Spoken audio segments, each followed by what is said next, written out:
Para você. Uau, mas eu cheguei desse jeito. Tava lendo Romanos, hoje fazendo aqui um devocional sobre Romanos. É o capítulo 10, falando, né, sobre a mensagem. Aquilo que a gente vive falando, sabe? Vive pregando sobre a mensagem, leve a mensagem, você é o mensageiro. O inimigo, ele quer parar o mensageiro. A mensagem jamais será parada. E aí a gente se depara com algumas pessoas que nunca ouviram a mensagem. Por que elas nunca ouviram a mensagem?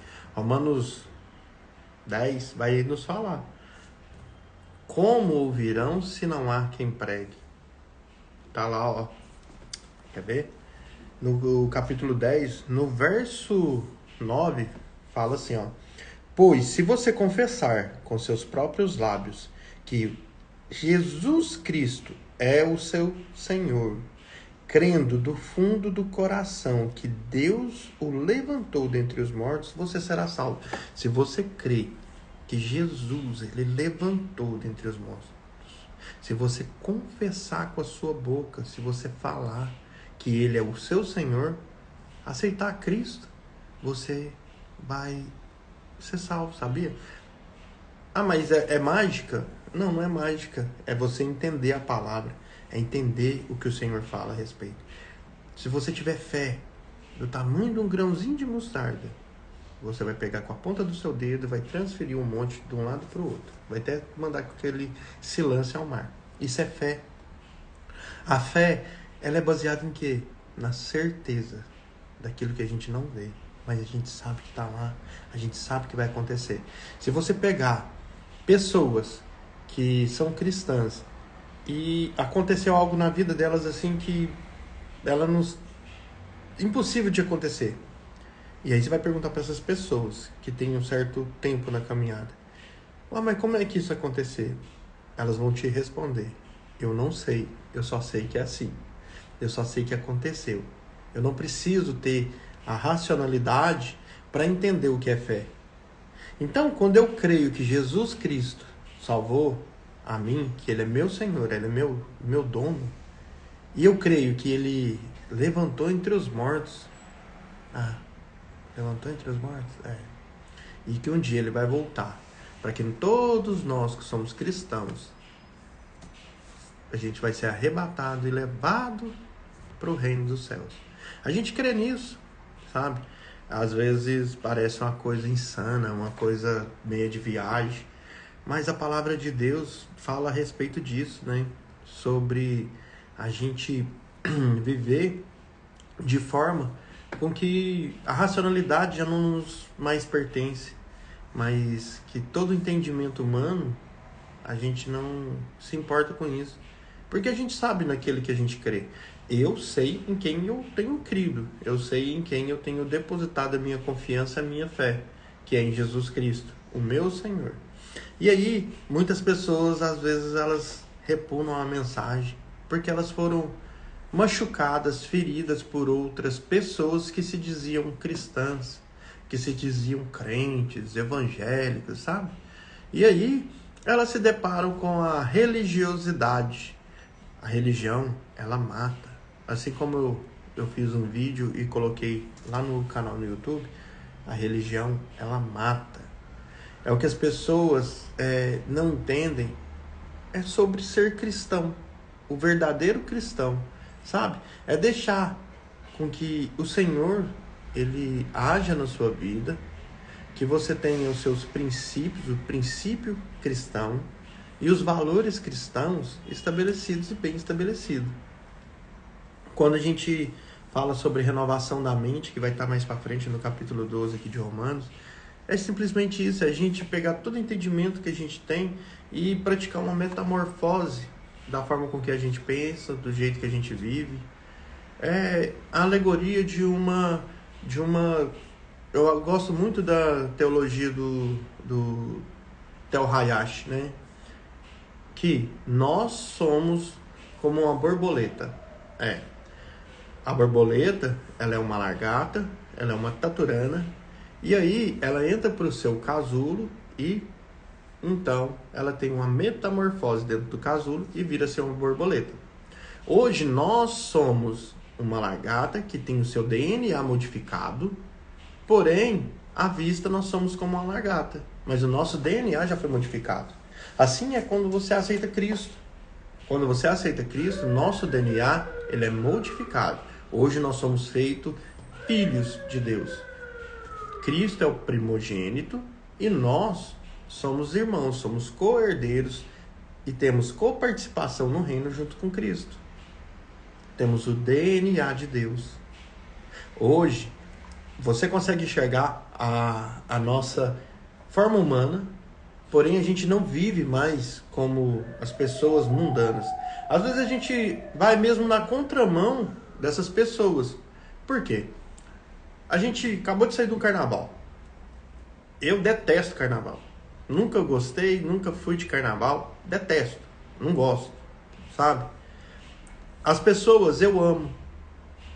O fato de eu amar as pessoas não faz com que eu vou lá pular bloquinho de carnaval. Cada um vive de acordo com as experiências que teve até hoje. Às vezes essas pessoas têm um buraco tão grande na sua alma, um buraco tão grande, que elas precisam pular um carnaval para poder tampar esse buraco. Só que depois que o carnaval passou, elas vão para as baladas, vão para as noitadas. E isso a gente compreende que é tentando colocar um band-aid numa ferida muito grande. Eu, por muitos anos, fui preso. Fui preso no quê? Fui preso numa mentalidade que eu precisava de usar algumas substâncias para que eu pudesse tampar essa dor que eu tinha na alma. Mas o dia que eu conheci Cristo, o dia foi instantâneo. Paulo, o dia que eu consegui, sabe, enxergar Cristo na minha vida, tudo mudou. Tudo mudou. E foi instantâneo. Para quem não sabe da minha história, eu fui para um encontro com Deus e lá eu tive uma experiência com Deus assim, tremenda. Sabe, através do abraço de um irmão. Eu jamais vou esquecer daquele abraço. O irmão Igor, ali de Uberlândia, lá da Videira, a gente tava no encontro e eu jamais vou esquecer do abraço que esse irmão me deu. Através daquele abraço e das palavras que ele falou na minha vida, que ele declarou na minha vida, aquilo entrou no meu coração. O doutor Igor, ele é doutor porque ele é tanto enfermeiro quanto advogado. Sabe? Ele nunca tinha me visto na vida. E ele me amou. Ele me demonstrou um amor fraternal de Cristo. E aquele dia para mim foi tão assim, pum, virou uma chave. Eu falei, não quero isso mais para minha vida.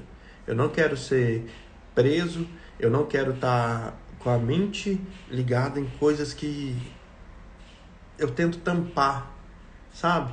Eu tento esconder uma dor que eu precisava daquilo para esconder essa dor.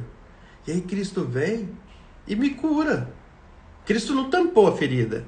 Cristo limpou minhas feridas, colocou azeite nas minhas feridas e eu fui curado dessas feridas.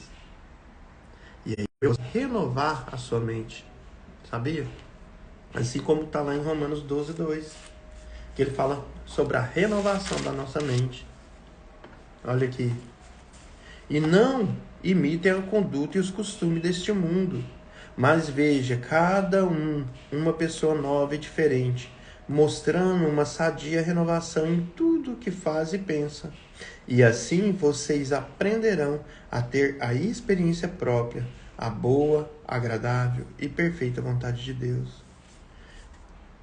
E aí Paulo ainda fala assim, como mensageiro, digo a cada um de vocês, sejam honestos na avaliação de si mesmos, medindo o seu próprio valor pela quantidade de fé que Deus lhes concedeu. E cada vez que você busca mais, Deus te concede mais quantidade de fé. É um constante buscar, sabe? Busque a verdade, busque a palavra. Deus, ele vai te trazer a luz aos seus olhos. Uau! Gente, é tão importante a gente entender o que Deus quer para a nossa vida. Deus escolheu cada um dentro da sua medida para que a gente possa levar a mensagem cada vez mais longe. Se você não sabe qual é o seu propósito, o seu propósito fundamental, que é explícito a todos, é ide e levai a boas novas. Qual é a boa nova? A boa nova é que Cristo vive e Ele quer salvar todos. Todos. Mas para isso, as pessoas precisam abrir o coração. E como é que elas vão abrir o coração? Com você, comigo. Nós levamos a palavra. Nós levamos as boas novas. E aí, a caminhada cristã começa nisso. Quando você se dispõe da sua vida para poder mostrar para outra pessoa aquilo que Deus faz. Uma analogia é como um mendigo que encontra uma montanha de pão. E ele começa a comer pão. Só que ele vê que é muito pão, então ele chama outros mendigos para comerem esse pão. Isso é levar a mensagem. Quando você não quer levar a mensagem, você tem um olhar egoísta, você encontra a montanha de pão e abraça aquela montanha e fala, não divido com ninguém, que senão acaba. E chama escassez. E a palavra de Deus, ela não te chamou para ser escasso. Ela não te chamou para guardar somente para você, mas ela te chamou para poder compartilhar desse pão. Então, vamos embora. Vamos chamar as outras pessoas que necessitam desse pão para comer o pão com a gente. Vamos avançar com a palavra. Vamos deixar o achismo e que se dane aquilo que as pessoas pensam a respeito, sabe? Porque é que Deus pensa a seu respeito. Eu não falo bem. Moisés também não falava, ainda gaguejava, mas Deus capacitou. Se você buscar dos céus, Deus vai te capacitar. Deus vai te dar uma nova oportunidade a cada dia de você fazer melhor. Hoje não deu certo, amanhã outro dia, amanhã eu vou fazer melhor do que hoje. Amanhã eu vou fazer melhor do que hoje, sempre pensando dessa forma. Entende? Então vamos embora, vamos levar essa mensagem, vamos avançar, vamos levar as pessoas à consciência de que Deus quer salvá-las. E vamos embora. Deus abençoe seu dia.